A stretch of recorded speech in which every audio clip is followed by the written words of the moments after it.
Have you ever felt like saying yes just because you didn't want to disappoint someone? Or even agreed to things that left you drained just to keep the peace? I understand that feeling, and you're not alone. Constantly trying to please others doesn't just drain your energy. It gradually makes you lose control of your own life. The feelings of exhaustion, lack of confidence, or even not feeling good enough might be all too familiar. But this doesn't have to be something you endure forever. In this video, I'll share 7 practical strategies and not just theories to help you prioritize yourself without feeling guilty. We'll learn how to set boundaries, say no confidently, and start the journey of building sustainable self-respect. Ready? Let's get started. Before we begin, I want to extend my heartfelt thanks to you for taking the time to watch and support this channel. Your support is the biggest motivation for me to continue sharing meaningful content. If you find this video helpful, don't forget to hit the subscribe button and turn on notifications so we can keep walking this journey of self-improvement together. Let's dive in. Strategy 1. Break free from the habit of people-pleasing. Have you ever said yes while your mind was screaming no? Perhaps you agreed to help a colleague even though you were already exhausted. Or maybe you accepted an invitation to go out when all you really wanted was to stay home and rest. Why do we do this? Often it's because we're afraid. Afraid of disappointing others. Afraid of conflict. Or, more deeply, afraid that if we say no, people will think poorly of us or worse, stop caring about us altogether. But think about it. Every time you say yes to something you don't truly want, you're saying no to yourself. You're trading your time, energy, and even mental well-being. This doesn't just affect you. It also impacts how others perceive you. They may start to assume you have no boundaries and gradually stop appreciating your help. The habit of people-pleasing isn't something that happens naturally. It stems from deep-seated fears within us. 3 common fears drive this behavior. The first is the fear of rejection. Since ancient times, humans have craved acceptance. In today's world, the feeling of being rejected still stings, as if it diminishes our worth. But here's the truth. If a relationship is truly healthy, saying no won't break it. People who genuinely care about you will understand and respect your boundaries. The second is the fear of conflict. You might think that saying no will lead to tension, and that's uncomfortable. But avoiding conflict doesn't solve the problem. It only leaves you silently enduring and building resentment. By communicating clearly and setting boundaries, you're not only protecting yourself but also creating an opportunity to foster mutual respect. Lastly, there's the fear of not being good enough. This is perhaps the most profound fear. You worry that saying no will make others think you're selfish or unreliable. But remember, your worth isn't determined by how many times you say yes. Living authentically true to yourself is what truly demonstrates your value. So how can you break free from this cycle? Here are 3 simple but highly effective steps. First, pause and reflect. The next time someone asks you for something, don't answer immediately. Give yourself a moment to think and ask, do I genuinely want to do this? Is this aligned with my time, energy, and priorities? This pause helps you avoid reacting impulsively and allows you to make a thoughtful decision. Second, learn to say no politely but firmly. If your answer is no, communicate it clearly and kindly.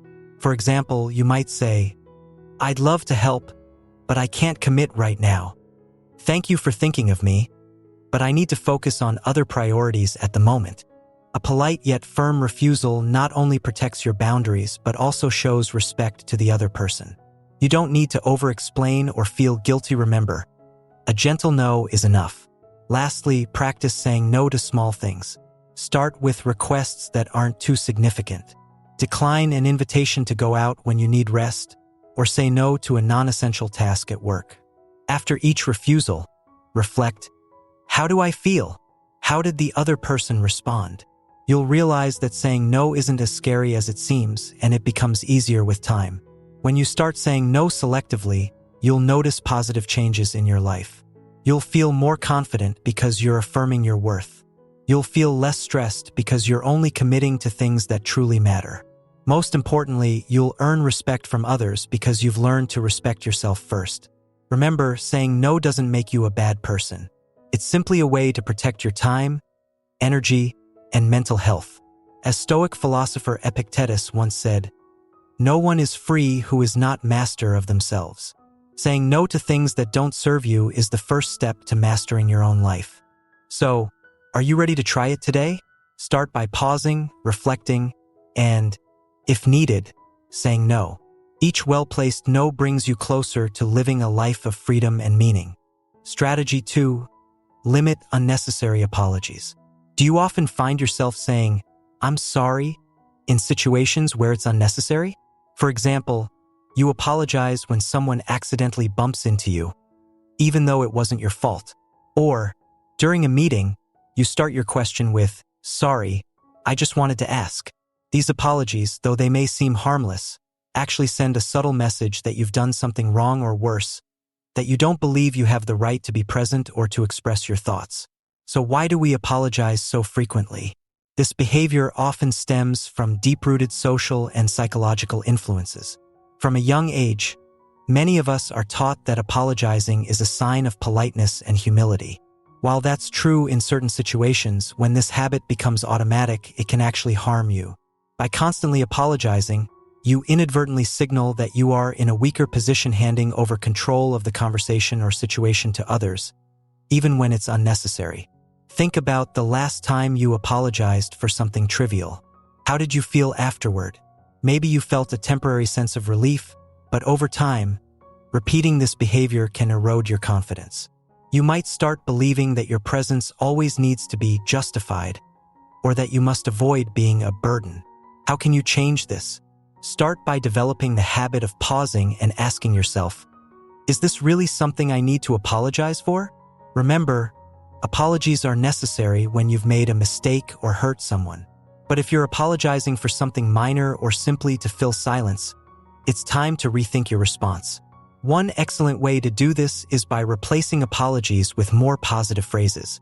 For example, instead of saying, "Sorry for bothering you," try, "Thank you for your time."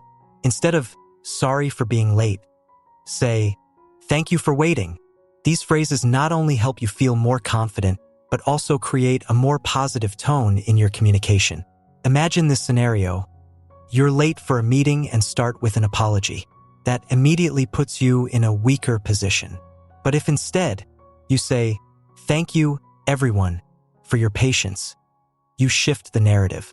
Rather than focusing on your mistake, you emphasize your appreciation for others, a powerful and respectful approach. As you begin changing your language, you'll notice positive shifts in your mindset. Replacing "I'm sorry" with gratitude isn't just about communication. It's a way to remind yourself that you belong here, you have the right to express yourself without feeling the need to apologize. This change not only improves how others perceive you, but also helps you build inner confidence. You'll feel less pressured during interactions and become increasingly comfortable with yourself. However, achieving this requires practice. Start today. The next time you're about to say, "I'm sorry," pause, think, and replace it with a positive phrase. Each time you do this, you reinforce the mindset that you deserve respect and don't need to apologize simply for existing. Remember, apologies are essential when you've genuinely made a mistake. But if you apologize out of habit, you're unintentionally diminishing your own value. Instead, choose positive communication that reflects your confidence and true worth. You'll be amazed by how much this small change can transform not only the way you see yourself, but also how the world responds to you. Strategy 3. Establish and protect personal boundaries.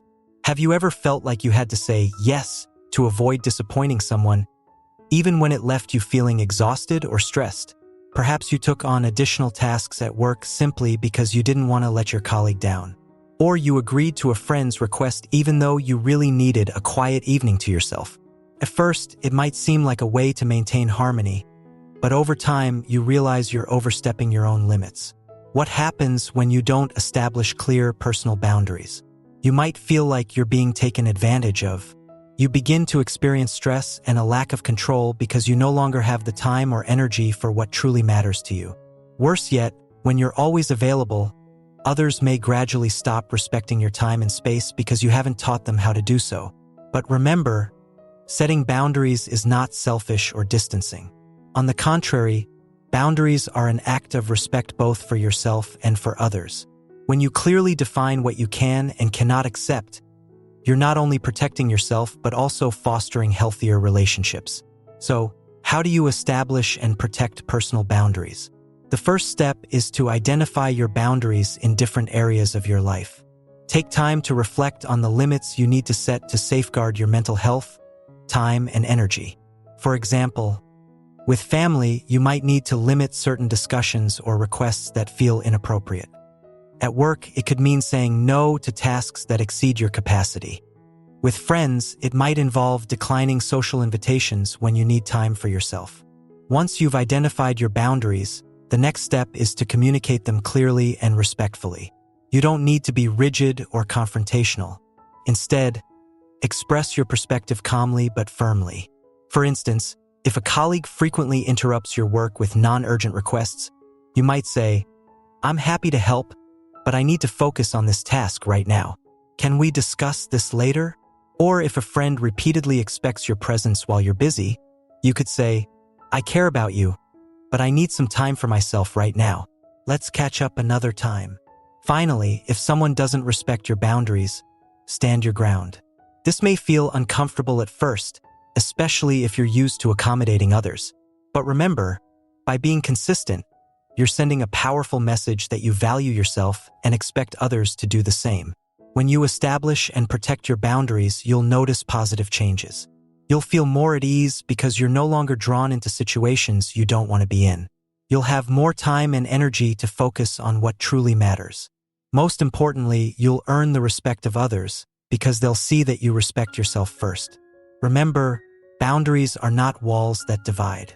They are bridges that lead to mutual respect. By setting boundaries, you're creating space to grow and building healthier relationships. Start today. Identify one area in your life where you need to set a boundary and try communicating it clearly but kindly. Each time you do, you're moving closer to a life that's free, balanced, and fulfilling. Strategy 4. Prioritize your emotional needs. Are you someone who always listens, always ready to help those around you? Perhaps you spend hours listening to your friends' stories, supporting colleagues when they need it, or tirelessly taking care of your family. But when it's your turn to feel tired, you tell yourself, "It's okay, I'll be fine," and continue to ignore your own emotions. Does this sound familiar? If so, you're not alone. We're often taught that caring for others is a sign of kindness and responsibility, and it is. But what happens if you consistently ignore your own emotions? You start to feel exhausted, unbalanced, and even abandoned. You lose connection with yourself, and it becomes harder to sustain meaningful relationships with others. It's important to remember that you cannot pour from an empty cup. If you don't prioritize your own emotions and needs, you cannot effectively support others. This isn't selfish, it's a responsibility. So how can you start prioritizing your emotions? The first step is to identify your current emotions.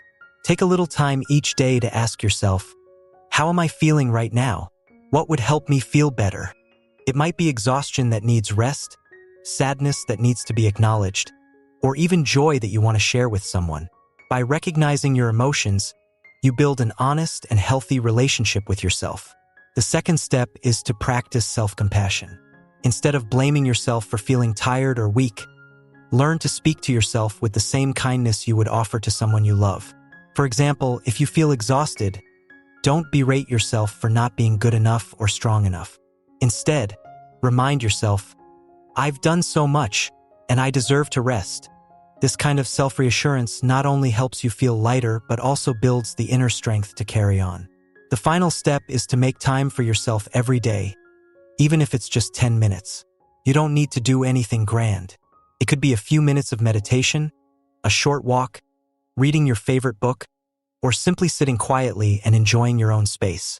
This time isn't a luxury, it's a necessity to recharge your energy and reconnect with yourself.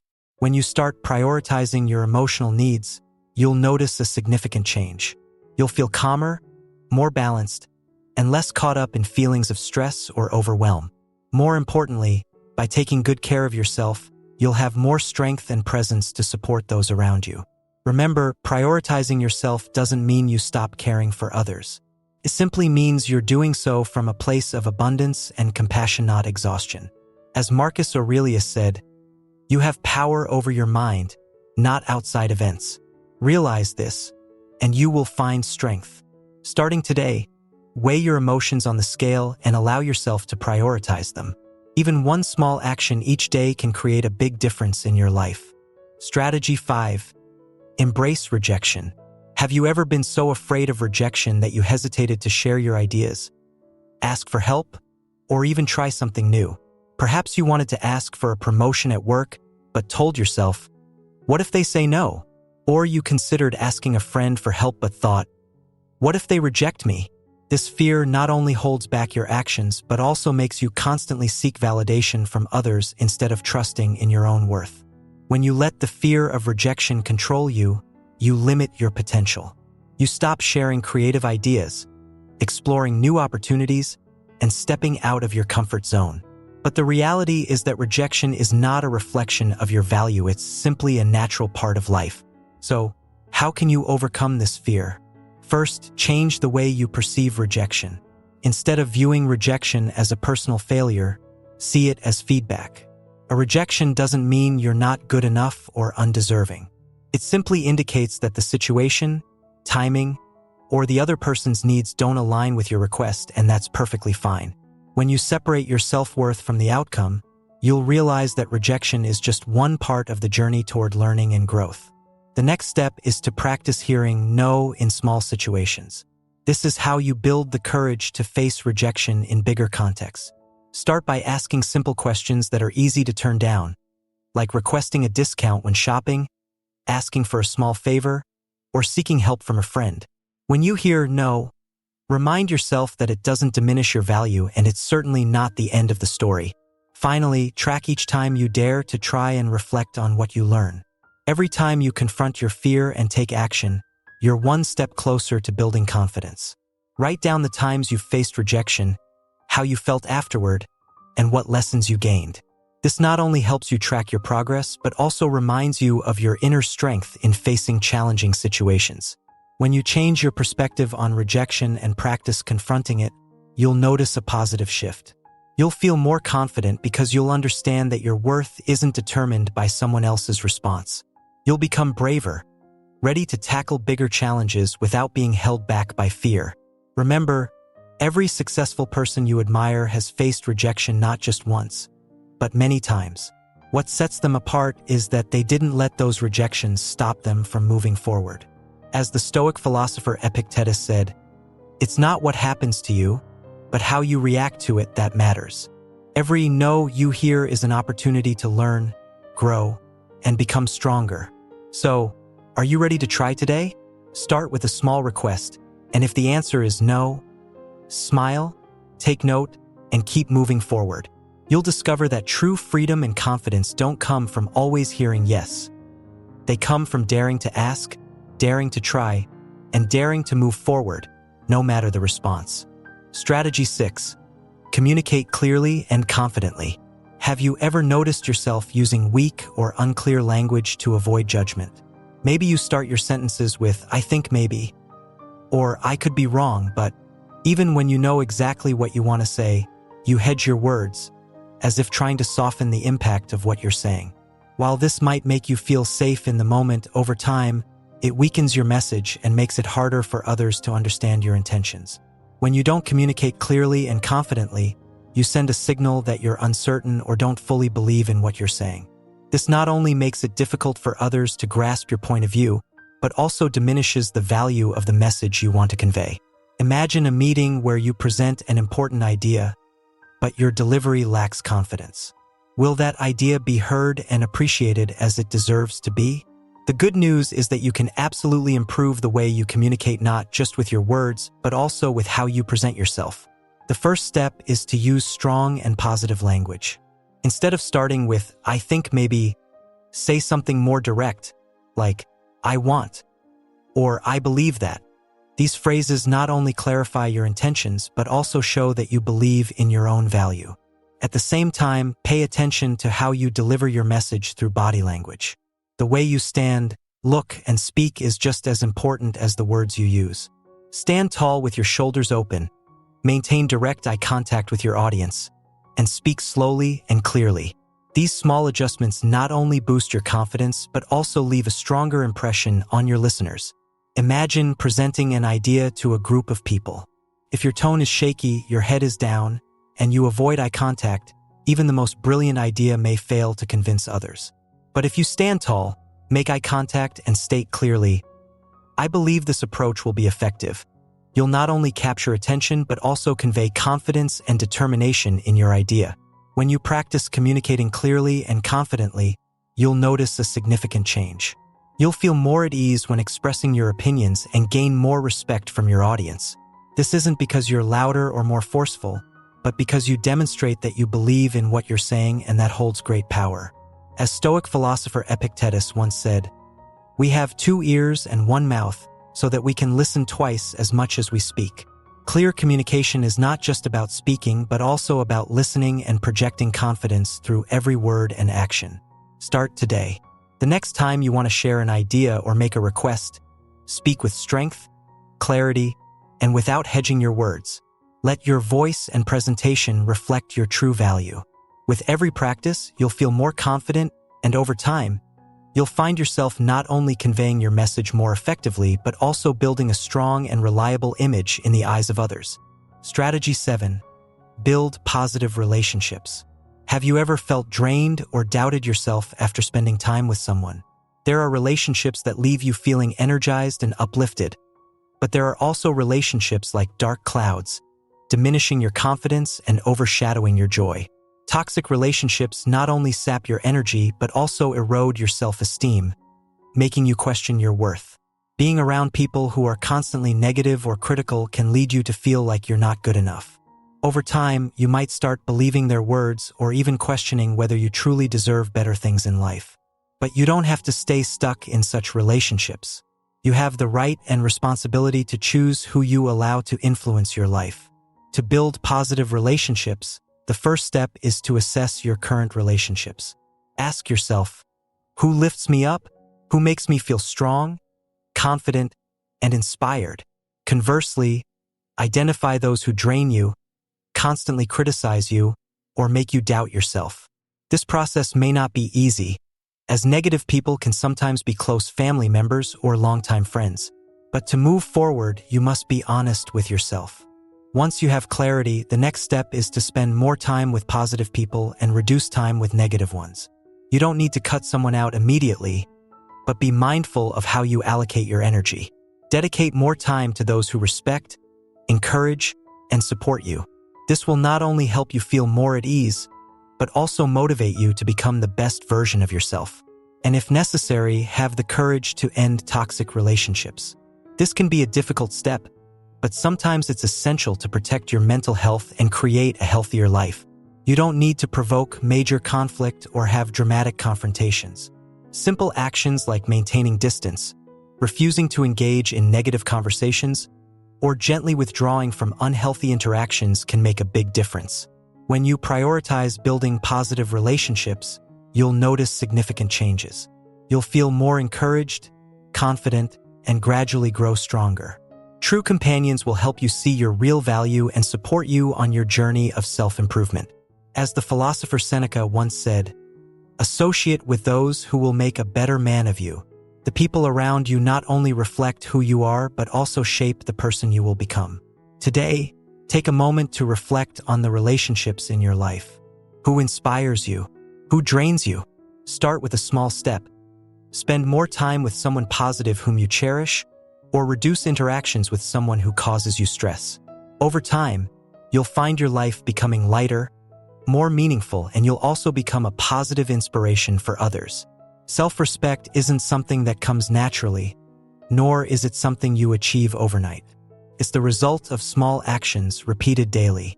Each time you say no politely, set clear boundaries, prioritize your emotions, or communicate with confidence, you're laying a solid foundation for your self-respect. But the important thing is to start. Choose one strategy that feels most relevant to you right now and apply it today.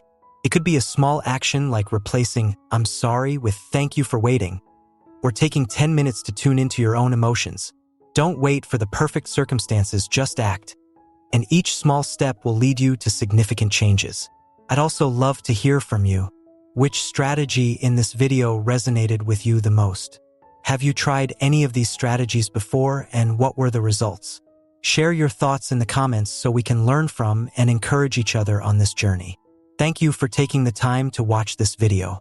If you found the content helpful, please hit the like button and share it with someone you think could be inspired by it. Don't forget to click subscribe and turn on notifications so you won't miss upcoming videos about building self-respect, confidence, and living a more positive life. The journey to building self-respect starts with you, and it starts today. So take action even if it's just a small step. You are stronger than you think, and each day is an opportunity to become a better version of yourself. I'm so excited to join you on this journey. See you in the next video.